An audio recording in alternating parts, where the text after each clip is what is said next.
Pour bien débuter la littérature, c'est comme en amour. Faut pas apprendre le premier truc qui passe et espérer un miracle. Il faut chercher la perle rare, celui qui est vraiment fait pour vous. On peut débuter la littérature sur le tard, aucun problème. Moi, j'ai débuté dans la vingtaine, à la fac de droit, mais préalablement, au collège et au lycée, je faisais semblant de lire les livres.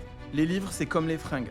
Il y a énormément de styles, de créateurs, de marques, de formes, de couleurs. Ce qu'il vous faut, c'est le livre qui vous va. Il faut trouver celui qui va rentrer en harmonie avec votre âme, vos questionnements, votre inconscient, vos doutes. Pour ça, je vous conseille donc de suivre tous les comptes qui parlent de livres, mais aussi d'écouter des podcasts dans lesquels on va plus loin, on a plus le temps de creuser. À cet égard, il y a notre podcast qui s'appelle Tendre et la nuit, dans lequel on prend le temps de présenter énormément d'œuvres et sans vouloir me la péter, vous savez, je suis pas comme ça, c'est juste le meilleur podcast du monde. Je vous conseille d'éviter la littérature contemporaine et de passer directement aux classiques qui ont franchi l'épreuve du temps et plutôt des classiques du XXe siècle qui, à mon avis, sont un peu plus accessibles. La longueur est un faux problème. Il y a des romans courts et interminables, comme à peu près tout ce qu'écrit Patrick Modiano, mais il y a aussi des livres très longs qui coulent entre les doigts. Si l'acte de lire est difficile pour vous, n'hésitez pas à passer au livre audio. La moitié des livres dont je parle sur cette chaîne sont disponibles gratuitement sur YouTube en livre audio. Je sais qu'il y a un petit débat, il y a des gens qui considèrent que c'est moins noble que de vraiment lire le livre. Ce débat est débile, ces gens sont des crétins. D'ailleurs, à ce sujet, j'ai une anecdote. Certaines marques de cigares cubains ont des noms de romans classiques,